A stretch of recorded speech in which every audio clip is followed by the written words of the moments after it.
Olá, caros amigos, sejam todos bem-vindos. Essa criatura que vos fala se chama Denison Monteiro. Exatamente, Denison, né? É um nome realmente abençoado aí, mas peço que vocês relevem. E hoje eu vou falar um pouco para vocês aí acerca de LTCAT, o famoso laudo técnico das condições do ambiente de trabalho.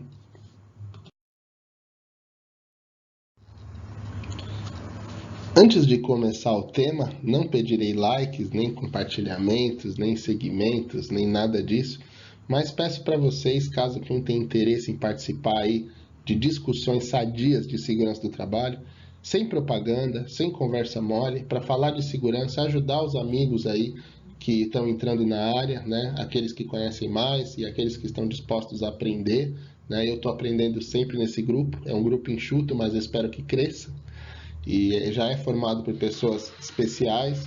Então eu deixo aqui o meu convite especial para que você participe do nosso grupo, né? Pode pedir para mim pelo WhatsApp aí, ou deixa aqui nos comentários, caso queira, e eu mando para você o link de participação do grupo, né? Une exclusivamente de segurança do trabalho. Beleza, amigos? Desbravando o conteúdo de hoje, vamos abordar alguns temas. Tais deles são: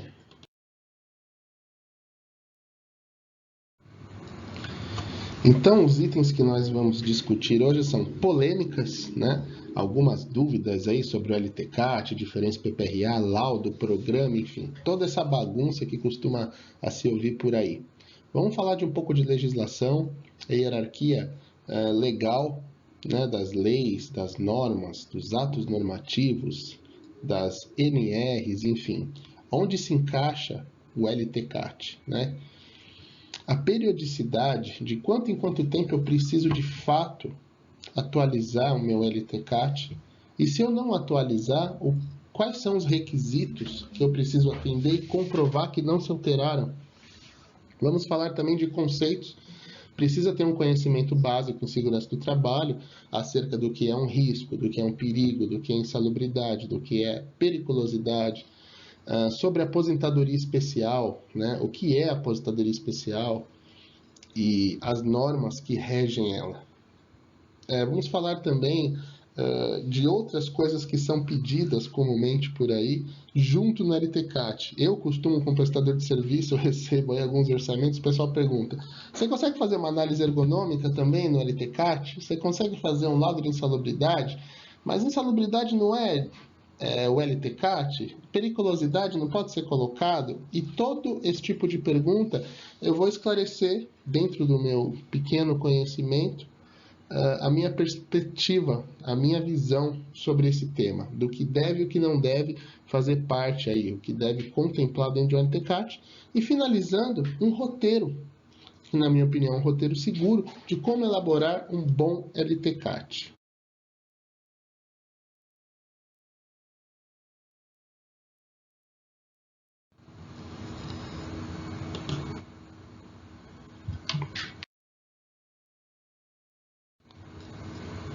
Entrando no tema, então, a gente vai começar falando das polêmicas que surgem aí em torno do LTCAT.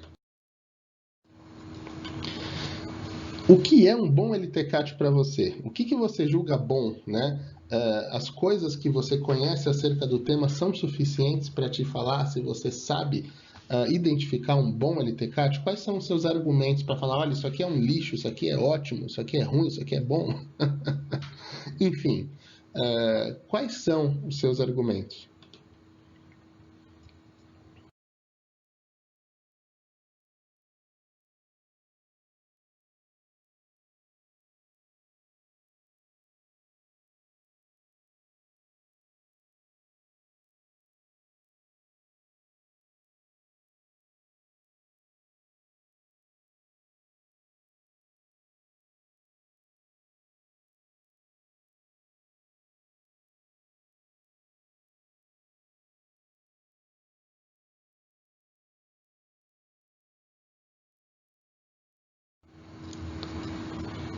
Compartilhando com vocês, amigos, eu vejo 4 bons argumentos para conhecimento, né? O primeiro deles é que precisa atender à legislação. Eu não faço um documento porque é bonitinho, porque tem que fazer, porque eu vi fulano fazendo. Nada disso é importante dentro desse conceito. Para mim, precisa ser atendida em primeira instância a legislação. Que a legislação pede, precisa ser cumprida, afinal de contas, subentende-se que isso foi estudado e planejado por pessoas que conhecem o tema, teoricamente. Mas enfim, isso é outra história.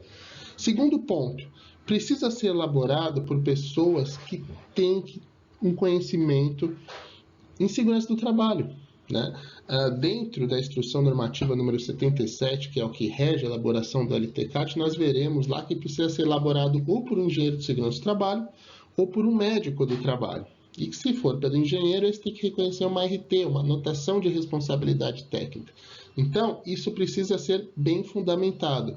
Uma pessoa, né, que pegar o documento para fazer e não conhecer de segurança do trabalho, não conhecer dos riscos, não conhecer das condições que ensejam insalubridade para que a pessoa perceba, né, esse adicional de aposentadoria especial em 15, 20 ou 25 anos, não vai conseguir fazer um bom documento, né? O terceiro ponto é que atenda às expectativas do cliente. É preciso entender o porquê que o cliente quer o LTCAT.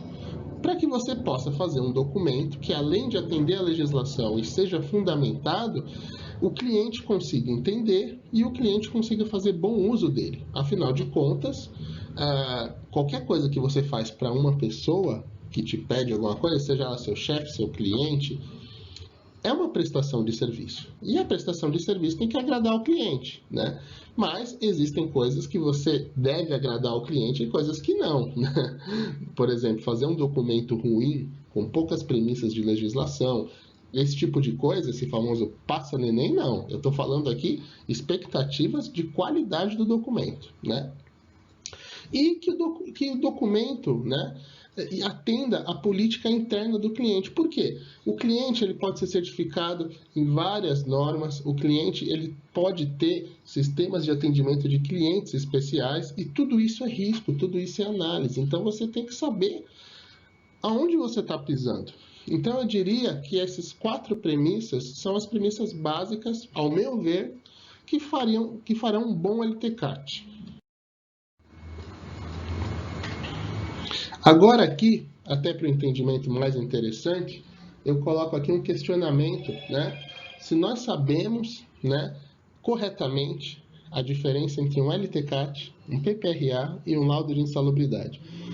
Parece óbvio e a legislação deixa isso muito claro, mas eu coloco isso aqui por quê? Porque é muito normal, é muito comum ver por aí LTCATs com cara de PPRA, laudo de insalubridade com cara de PPRA, LTCAT com cara de laudo de insalubridade. Os objetivos, apesar de abordar temas parecidos, são completamente diferentes. Então, até coloquei aqui no texto, né? Às vezes o cliente pede errado. Ele quer uma coisa, na verdade, e pede com outro nome, por não conhecer, né? Então, por não possuir bons conhecimentos em segurança de trabalho, ele pede um documento e, na verdade, ele precisa de outra coisa. Então, por isso que a gente aqui, como profissionais de segurança do trabalho, precisamos ter um sólido conhecimento para poder orientar, porque senão começa a virar um telefone sem fio e você começa a fazer uma sucessão de coisas erradas que não vão dar um objetivo correto para a coisa. Respondendo às perguntas, primeira coisa que precisa ser entendido é que o LTCAT ele é um laudo, né, da Previdência Social, né, do Instituto Nacional de Seguro Social, INSS. Ele é um documento para fins de aposentadoria especial, ponto, para mais nada. Ele é um documento para isso, previsto na instrução número 77 do SISLEX, que é o Sistema de Informações da Previdência Social. O item aqui acima, ao lado direito, aí, o PPRA, ele é um programa do Ministério do Trabalho e Emprego. Qual que é a diferença básica entre um programa e um laudo? Um programa, ele é um documento, por assim se dizer, vivo, ou seja, ele não é um documento que você faz e guarda, ele não é uma fotografia daquele momento. como é um laudo, no caso do LTCAT. PPRA ele é um documento que tem que ser sempre revisto, porque é um programa de saúde e segurança, né? Então, entra funcionário, sai funcionário, cargos mudam, condições do trabalho se alteram, existe a CIPA, né, que é a Comissão Interna de Prevenção dos Acidentes na Empresa. Então, esse documento tem que estar na mão dos profissionais de segurança do trabalho o tempo inteiro sendo revisado, né, e melhorado, né, porque são feitas análises de risco, né, do PPRA, a famosa, né, a PR e mais outras, a árvore de falhas e mais uma série de ferramentas de análise de risco que podem ser feitas. Então, é muito mais amplo o PPRA do que o LTCAT. Era para ser, porque infelizmente o que se vê hoje é LTCAT sendo cobrado mais caro, sendo que é um documento que teoricamente menos parrudo, né? Então, ao meu ver, o PPRA tinha que ser um documento mais caro, mas ele está banalizado no mercado, né? Hoje você tem, como o PPRA não tem na sua legislação na NR9 que tem que ser fulano, que tem que ser ciclano, não diretamente, qualquer um poderia fazer, entre aspas, o que não é verdade na prática. Então, você tem profissionais que fazem por R$200 um PPRA hoje em dia. Tem profissionais que nem vão no local e fazem um PPRA, o que é completamente errado. Mas essa é a diferença básica entre PPRA e LTCAT. Um laudo de insalubridade, ele é um laudo de análise, também falando que é uma fotografia daquele momento, que você vê as premissas de insalubridade conforme a NR15, que também é do Ministério do Trabalho e Emprego. Então, eu vou analisar os anexos da NR15 e ver o enquadramento para aquela função específica ou para aquele conjunto de funções, né? O laudo de periculosidade é a mesma coisa direcionada à NR16 sobre atividades perigosas, né? que são conceitos diferentes. Mas, porém, a gente está falando aqui tanto da NR15, insalubridade, como NR16, periculosidade, em laudos, em fotografias do momento que são com base em anexos dessas normas já referidas.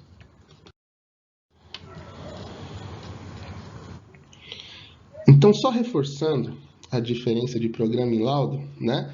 Programa é aquilo que alguém se propõe a executar, né? Um projeto, um plano.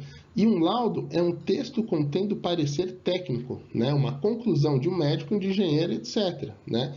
Assim, o PPRA é um programa com instruções que propõe executar. E um laudo ele é um parecer daquele momento, que ele contempla apenas a opinião da pessoa que elaborou o parecer. Acabou o ponto final, caixão e vela preta.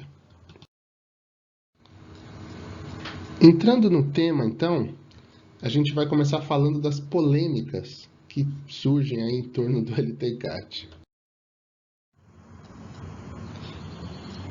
Amigos, agora vamos falar um pouco aí acerca da pirâmide legal das hierarquias das leis.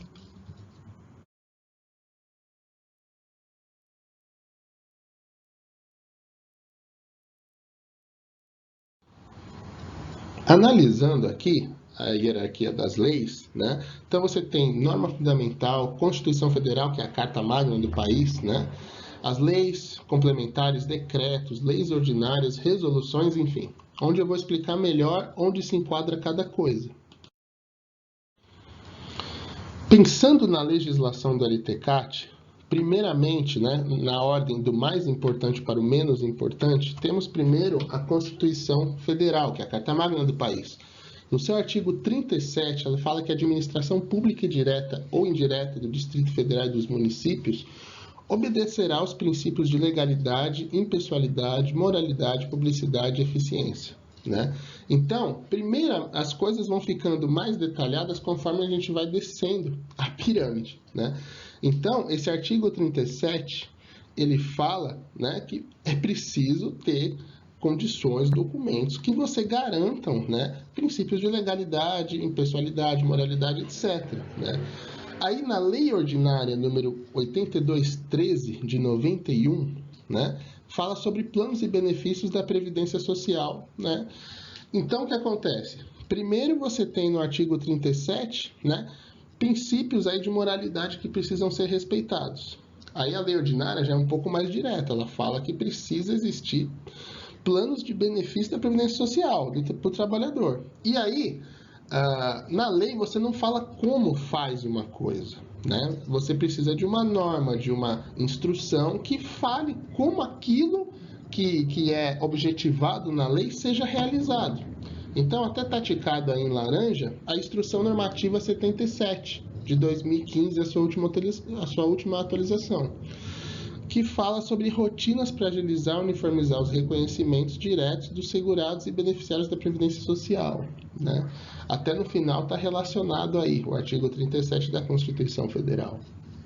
Essa instrução, né, 77, é o principal documento, né, onde a elaboração do LTCAT vai sair. Porém, à direita aí temos as NRs e as NHOs, as normas regulamentadoras do Ministério do Trabalho, né, e as normas de higiene ocupacional da Fundacentro, que são referências mais detalhadas que está dentro da Instrução 77. Né? Então, é mais um nível de detalhamento aí. Então, basicamente, é essa legislação que gira em torno do LTCAT. Tá? Lembrando que a Instrução 77 ela é monstruosa, ela tem quase 1000 artigos, né?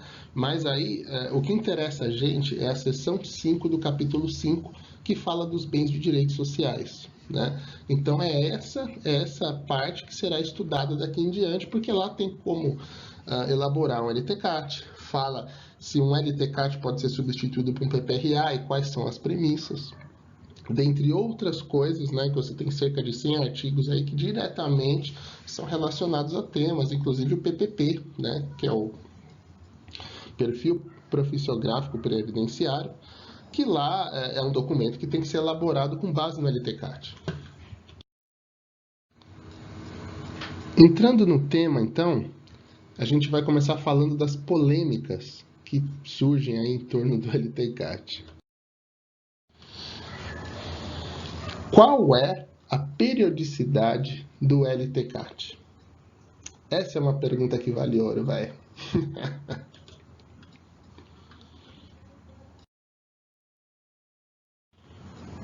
Pois bem, nós encontramos essa resposta já lá dentro da Instrução 77, naquele capítulo 5 da seção 5, né, daqueles 100 artigos, onde o artigo 261, no seu terceiro parágrafo, ele fala que o LTCAT e os laudos mencionados nos incisos 1 a 4, nesse caput, né, eles têm que ser emitidos na data anterior ou posterior ao período de execução da atividade do segurado e poderão ser aceitos desde que a empresa informe expressamente que não houve alteração do ambiente de trabalho ou em sua organização por longo tempo, observando o quarto item deste artigo, né? Que é alcance dos níveis de ação estabelecidos nos subitens blá blá blá blá blá blá aprovados pela portaria tal de 78 do MTS aplicável, né? Então, o que acontece aqui, qual que é o resumo dessa conversa mole? É o seguinte, o LTCAT, ele tem que ser atualizado anualmente ou, caso você não atualize anualmente, porque isso não é uma premissa, você tem que comprovar, né? A sua empresa tem que ter uma maneira de comprovar através de profissionais habilitados que não houve alterações no ambiente de trabalho. Então, se não houve alterações no ambiente de trabalho, não necessariamente você tem que elaborar outro LTCAT. Mas um profissional responsável, engenheiro de segurança do trabalho ou médico do trabalho, que são os profissionais que a própria Instrução N77 referenda como os responsáveis pela elaboração do LTCAT, eles precisam, através de um documento, falar que não houve alteração do ambiente. Até porque o LTCAT é um documento obrigatório, porque ele fala, né, de Seguridade Social. Então, ele está relacionado aí à aposentadoria especial e a todo o histórico aí laboral do funcionário. Entrando no tema, então, a gente vai começar falando das polêmicas que surgem aí em torno do LTCAT.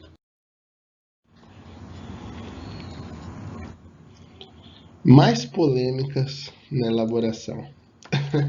As perguntas de 1 milhão. Vocês fazem LTCAT com análise de periculosidade? Sim ou não? Por quê? Eu queria, você não pode orçar para mim aí, pô? Antes de responder essa pergunta, existem conceitos que precisam ser entendidos. Primeiro deles, o que é risco e o que é perigo? E vocês vão entender lá na frente por que eu estou delineando esses conceitos.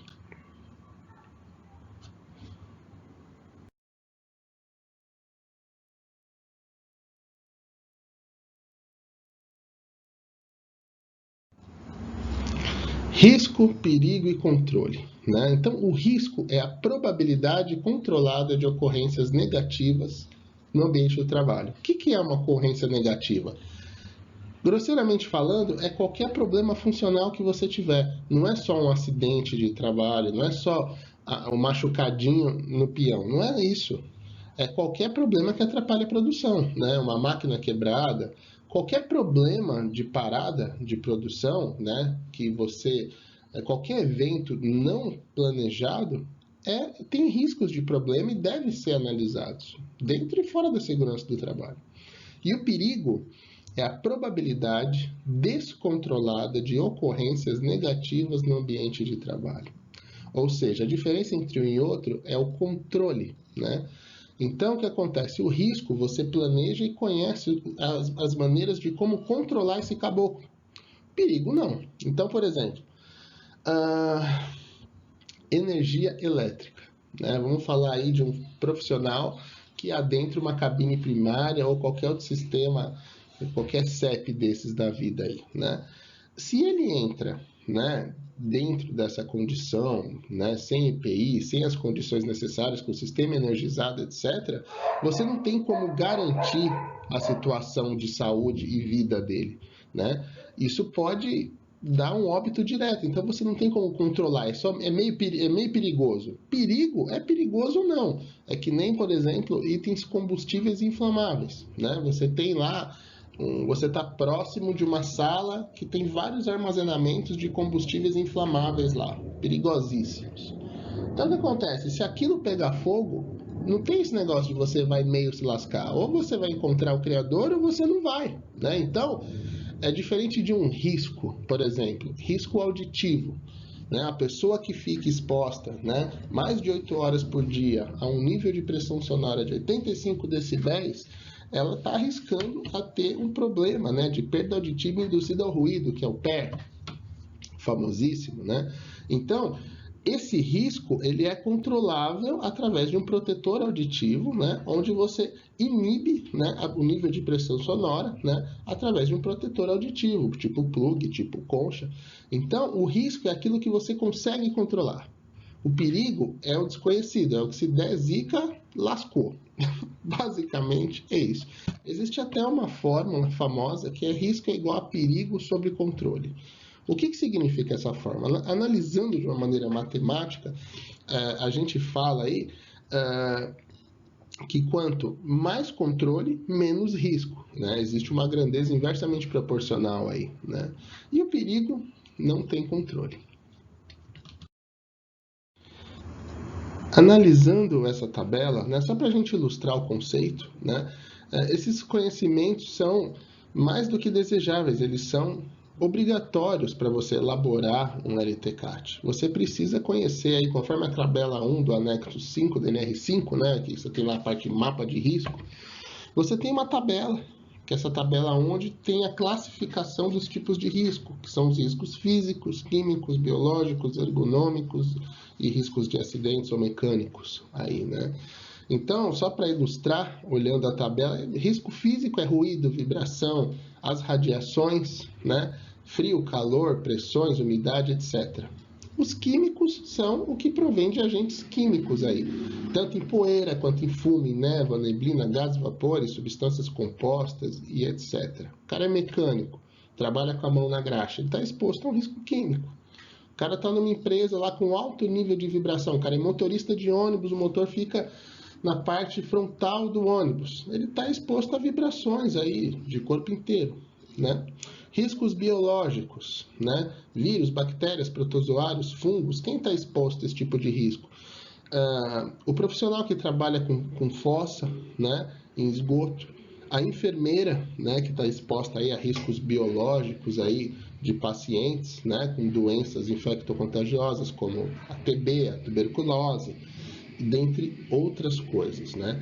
Riscos ergonômicos, né? Então, a pessoa que trabalha com um limite de produção muito curto, o cara que abaixa toda hora, levanta a carga, ou o profissional de escritório que está em condições ergonômicas inadequadas aí, né? Então, risco ergonômico, toda postura inadequada, você está dentro desse risco.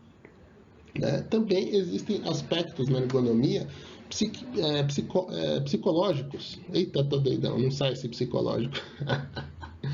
Então, porque na própria NR17, onde você fala de ergonomia, você tem lá no item 17.1 que a ergonomia tem que englobar aspectos psicofisiológicos, então tanto fisiológicos como essas questões de postura, como também os psicológicos, né? Então, pressão do seu chefe lá chega para você e fala assim, meu filho, terminou, acabou, vai, aquela coisa, isso também é um risco ergonômico, porque isso pode trazer uma depressão, isso pode trazer outros problemas associados à ergonomia por consequência.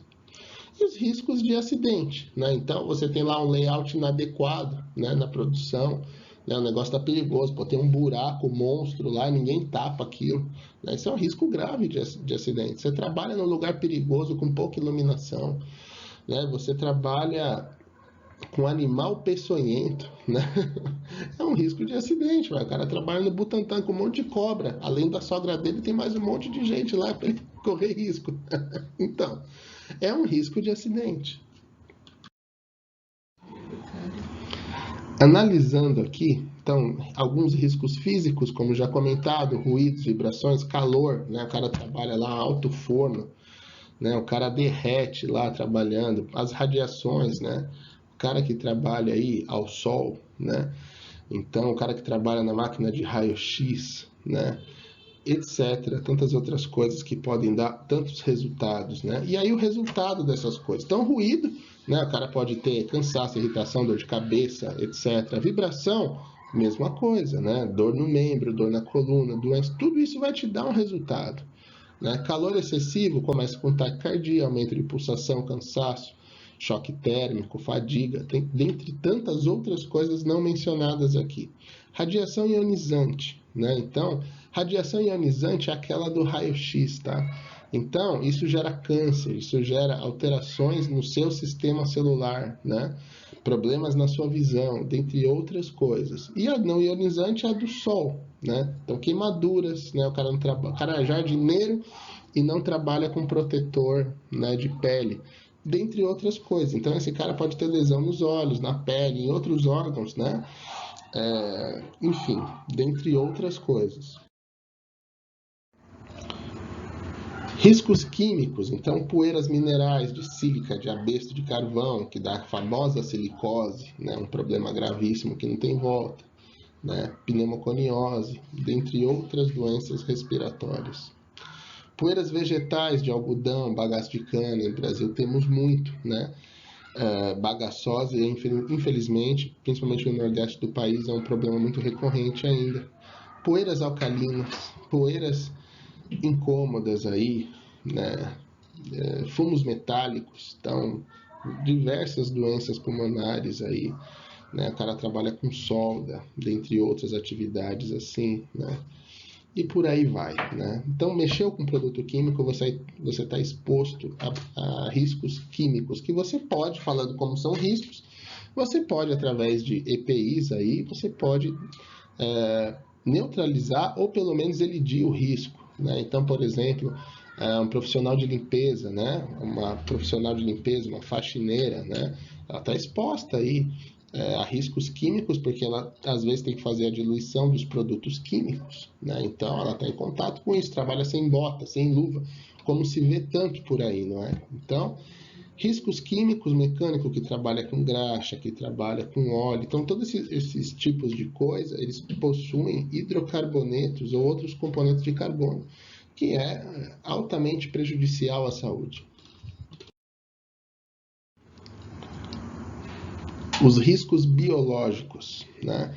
Então, vírus, bactérias, protozoários, fungos, bacilos, parasitas, né? Então, vírus, né, o famosíssimo AIDS, hepatite, cólera, dentre outras coisas aí. No caso de enfermeira, né? Geralmente a enfermeira recebe pelo menos insalubridade em grau médio, né, por esse tipo de trabalho, né?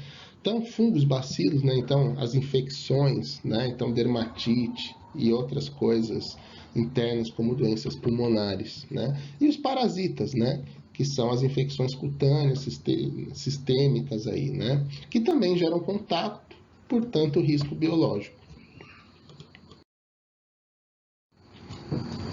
Já comentado bem aí os riscos ergonômicos, né? Então, esforço físico, levantamento de carga, exigência de posturas inadequadas. O cara trabalha num posto de trabalho que ele fica abaixado lá o dia inteiro trabalhando, trabalha com ritmo excessivo, produção lá, pô, o cara tem que de 10 em 10 segundos apertar uma porca, entendeu?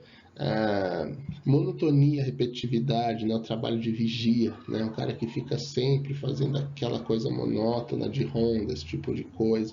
Jornadas prolongadas, né? Você pode ficar um pouquinho mais, só esses últimos 6 meses.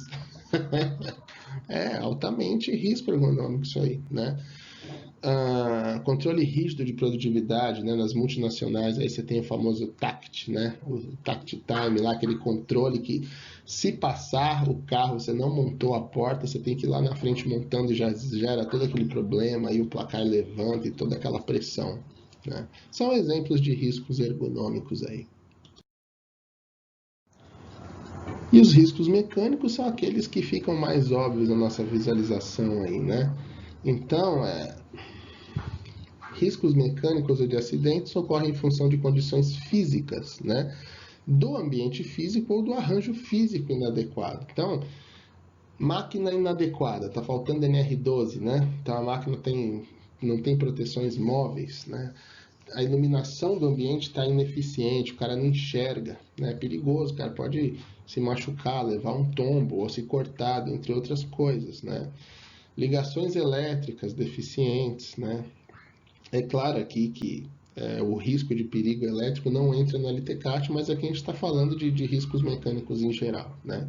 Ferramentas defeituosas, né? Aquela chave de boca que você que você faz aquelas gambetas para dar uma volta no parafuso, aí ela escapa, você se machuca, né? Você vai lá no meio da produção fazer aquela soldinha, aí você, em vez de você ligar isso numa tomada adequada, você vai lá ligar no painel elétrico, né? Dentre tantas outras macaquices, né, vistas por aí, né? Também entra nesse tema animais peçonhentos, cara que trabalha aí próximo, o cara trabalha perto do mato, né, numa empresa no interior de São Paulo, por exemplo, onde tem escorpião, tem aranha, esse tipo de coisa, o risco está lá, né? É um risco também proveniente do arranjo físico, né, do ambiente físico. Possibilidade de incêndio ou de explosão, né? É um risco mecânico, não tem como.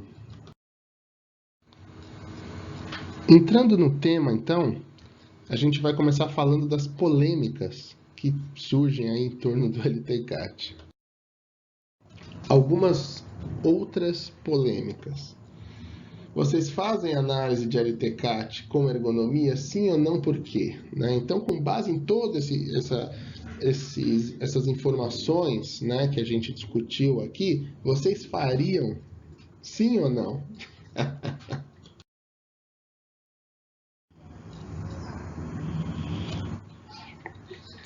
Vamos nos resguardar na legislação novamente.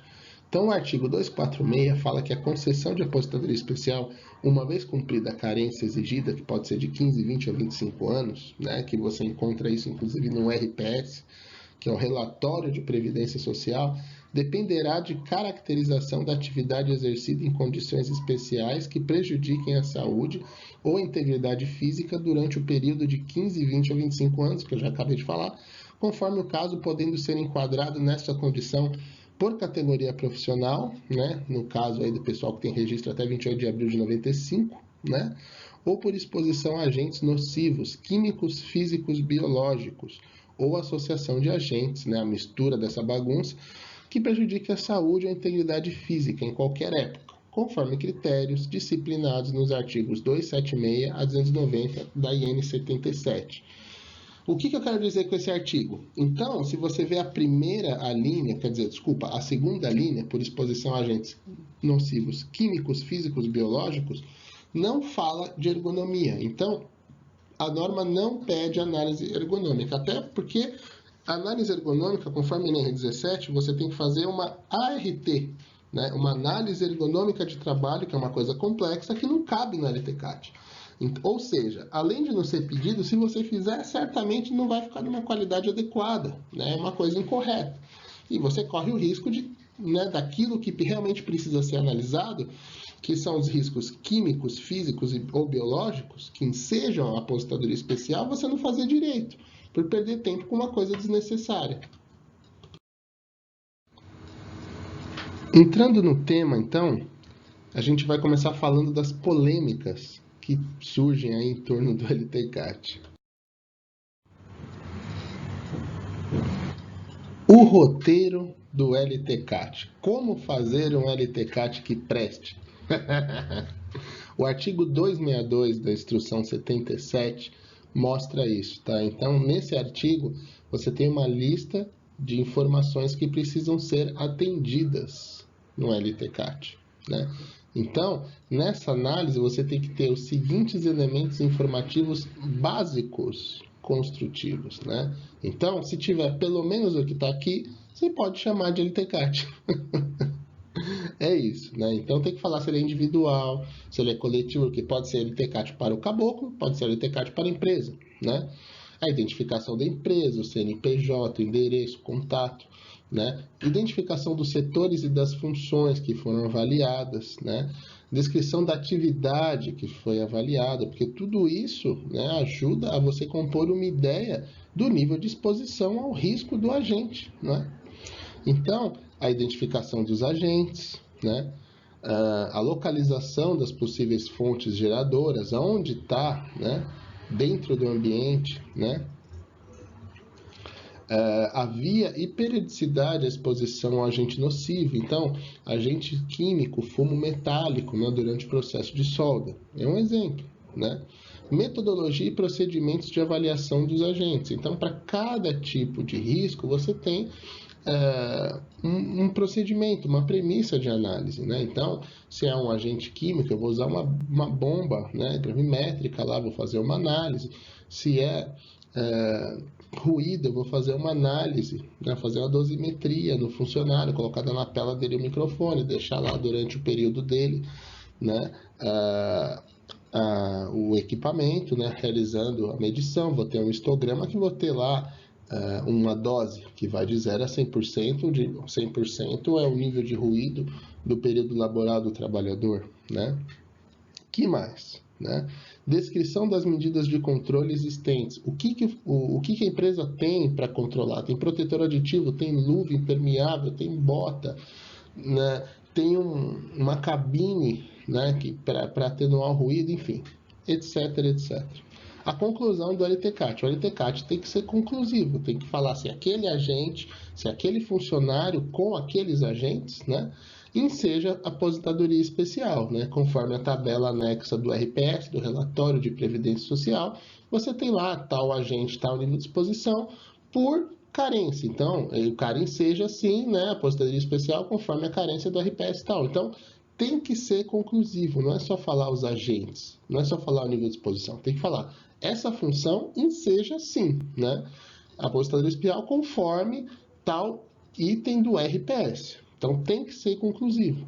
Assinatura e identificação do médico do trabalho ou engenheiro de segurança. Então, a bailarina, né, o cara que bate tambor na mata, qualquer corintiano, não adianta, tem que ser médico ou engenheiro de segurança do trabalho, né? E se for engenheiro de segurança do trabalho, tem que fazer reconhecimento lá da anotação de responsabilidade técnica, que apesar de ser um documento que é importante para o profissional, né, de segurança do trabalho, está pedindo na norma, na instrução normativa, né? Depois a gente vai ver lá na frente que pede RT, então tem que ter RT, não tem conversa, ou o médico com o CRM dele, né?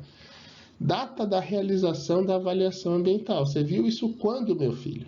Precisa ter. Ainda falando, né, o comentado anteriormente aí, né, o parágrafo único do artigo 262 lá no fim fala, né, que o LTCAT deverá ser assinado por engenheiro de segurança do trabalho com respectivo número de ART, conforme comentado, né, reconhecido e válido pelo CREA, né, ou por médico do trabalho, indicando os registros profissionais para ambos. Então, eu sou engenheiro de segurança do trabalho, então tem que ter lá meu registro, indicando o meu número do CREA, né? Ele tem que estar válido, né? Eu paguei esse ano, graças a Deus, está válido. E reconhecer a RT que eu pego no sistema lá, Confia CREA, né? Online eu gero uma RT, pago ela e deixo lá.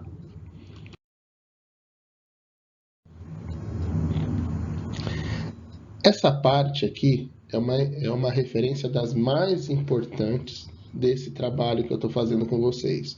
Porque esses artigos, né, do 278 ao 288, ele é o que fala quais são os critérios de análise para cada agente nocivo. Isso é muito, muito importante, né? Então, isso foi um resumo, os artigos são mais longos e tem mais premissas, né? Mas a ideia desse trabalho não é formar um profissional de segurança do trabalho, mas sim dar um norte para aqueles que já têm formação. Eles podem procurar aí e vão encontrar respostas. Então, esses artigos não estão completos, isso é só um resumo básico dos critérios para avaliação de cada agente. Então, o artigo 278, ele fala das condições especiais de exposição, ele faz lá uma ressalva, né? O 279 fala dos procedimentos gerais de levantamento ambiental, e do 280 ao 286, você fala como analisar cada agente. Então, vamos lá. Então, o 280 é ruído, e não é conforme a NR15, o anexo 1, não. É conforme a NHO1 da Fundacentro, a norma de higiene ocupacional número 1 da Fundacentro, não NR15, como muitas pessoas fazem no LTCAT. Temperaturas anormais, conforme NHO6. Radiação ionizante, conforme a NHO5 e o CNEM 3.01, né? O CNEM, para quem não conhece, é a Comissão Nacional de Energia Nuclear, onde você tem um arsenal de informações acerca de radiações ionizantes, né? Onde essa norma 3.01, eu recomendo que todos que estejam trabalhando com item leiam, porque lá tem informações específicas sobre o tempo de labor, sobre os riscos e sobre uma série de coisas. Então, para radiação ionizante, você tem que ver a metodologia da NHO05 dentro das premissas do CNEM 301. Vibrações, né?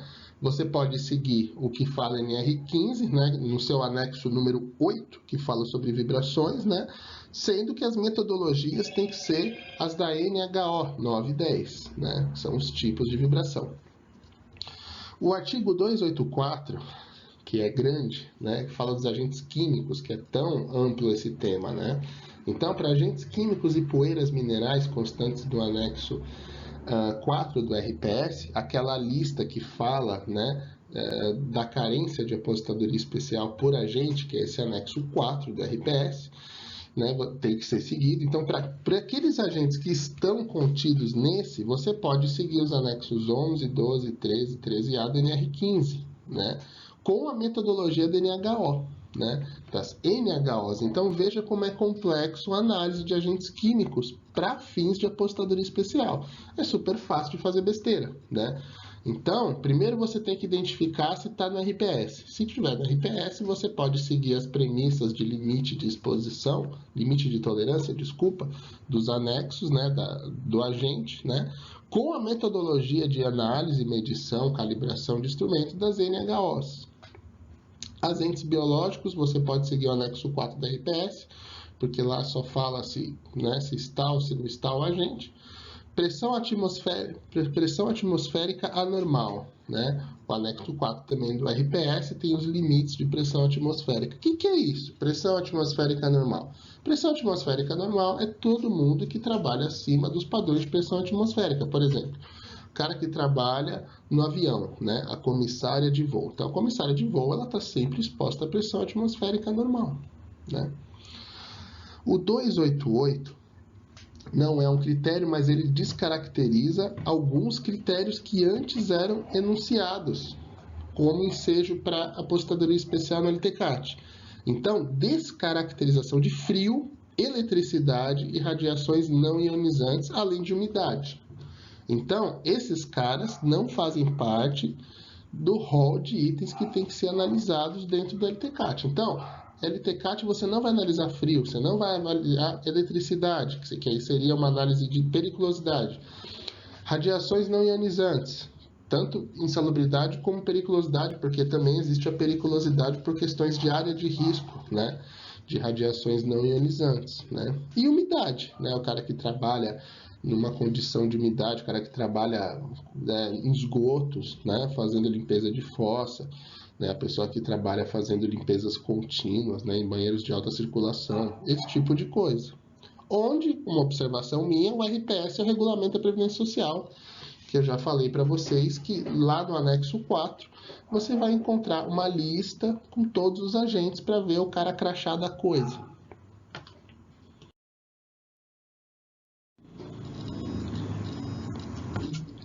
Deixo aqui, né, humildemente, algumas legislações, né, de referência aí, e também deixo esse livro de higiene ocupacional, né?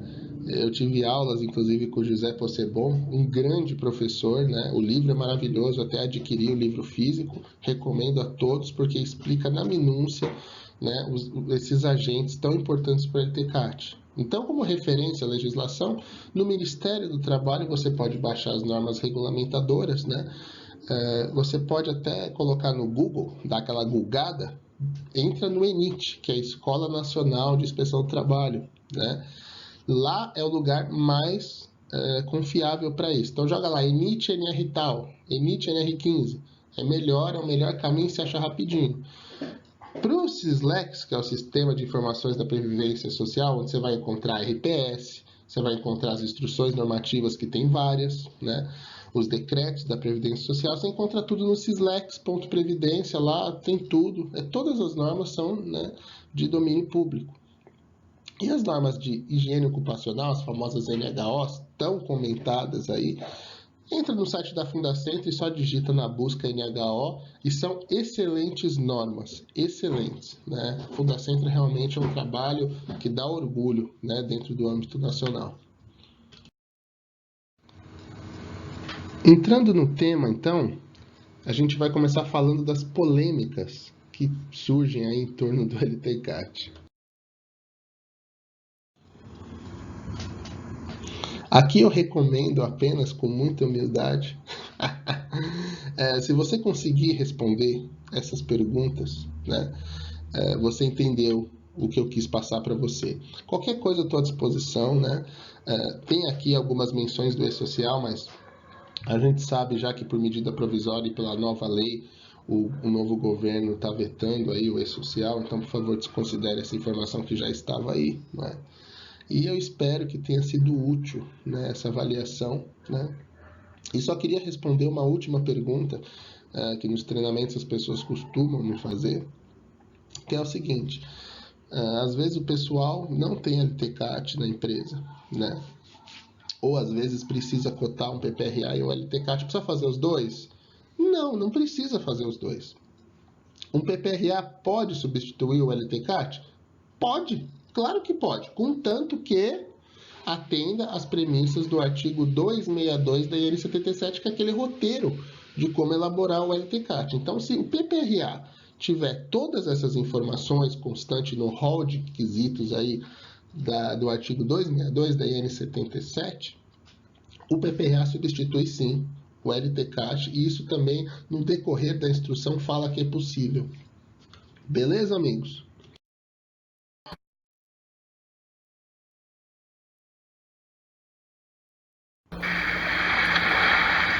Gostaria de deixar aí meu muito obrigado e deixo o meu WhatsApp aí à disposição. Peço que vocês participem do grupo lá, né, do QHSE, que é um grupo muito interessante, de pessoas bacanas, dispostas a colaborar aí com os ensinamentos, né? Então, muito obrigado. Estou sempre à disposição. Entrem em contato, deixem comentários, dêem um like. Obrigado mesmo aí. Fiquem com Deus.